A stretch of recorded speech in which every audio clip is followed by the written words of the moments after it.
Azərbaycanın təhsil sistemində son illərdə aparılan islahatlar, xüsusilə peşə təhsilinin inkişafına yönəlmiş addımlar gənclər arasında yeni bir tendensiyanın yaranmasına səbəb olub.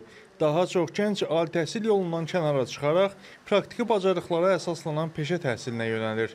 Bu dəyişiklik sadəcə təhsilin forması deyil, həm də gənclərin gələcək perspektivlərinə olan baxışlarını dəyişdirir. Aydan Rəhimova kimi bir çox gənc var ki, yiyələnmək istədiyi peşədə mütəxəssis olmaq üçün Bakı Dövlət Peşə Təhsil Mərkəzini seçib. İstədiyim fakültə, istədiyim balı yığmadan sonra artıq fikirləşdim ki, özümü inkişafdan dayandırmaq olmaz. Yəni, hər şey universitetlə bitmir.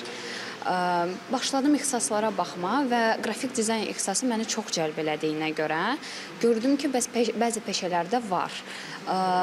Girib araşdırmalar elədim, sənaye innovasiyaları çox bəyəndim, yəni çox güclü bir texnika ilə təchizat olunduğu üçün fikirləşdim ki, sənaye innovasiyalara gəlim. Valideynlərimin qarşılamağı çox normal oldu. Yəni, onlar hər zaman məni dəstəkləyiblər bunda və dedilər ki, hansı ixtisasa sən özün istəyirsənsə, ona da gedə bilərsən. Bu peşəyə yiyələndiyimdə mən bu təhsil mərkəzində, bu peşə təhsil mərkəzində mən praktik dərslər alaraq, praktik təlimlərə qoşularaq öz ixtisasım üzrə bəzi şeyləri mənimsəmişəm. Yəni, İnşallah gələcəkdə də bu ixtisasım üzrə də praktik təhsillər alaraq öz ixtisasımı təkmilləşdirməyə hazıram. Texniki peşə sahələrində isə avtomobil mühəndisliyi diqqət çəkən istiqamətlərdəndir. Xüsusilə avtomobil sektorunda texnoloji yeniliklər gəncləri bu sahəyə cəlb edir. Burada təhsil alan sonuncu kurslara nəzər saldıqda artıq real iş təcrübəsi və iş təklif alanlara da rast gəlirik.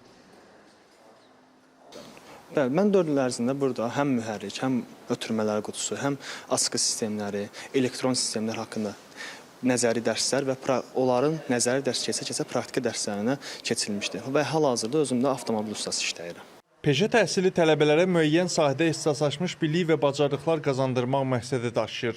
Bu nəzəriyyədən çox təcrübəyə əsaslandığı üçün məzunların iş dünyasına daha tez və daha hazırlıqlı şəkildə daxil olmasına imkan verir. Elə buna görə də ötən illə müqayisə apardıqda peşə təhsilinə marağın daha da artdığını müşahidə edirik. 2023-2024 tədrisinə nisbətən bizim yeni tədrisində tələbə sayında bir artım var.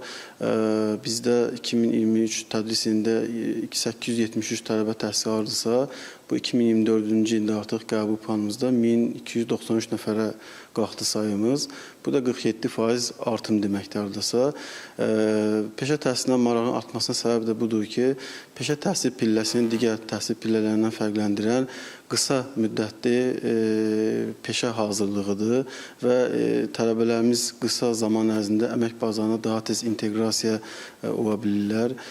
Peşə təhsili təkcə bir təhsil forması deyil, həm də həyat yoludur. Gənclər üçün sürətli, effektiv və məqsədyönlü bir karyera başlanğıcı təklif edən bir yol.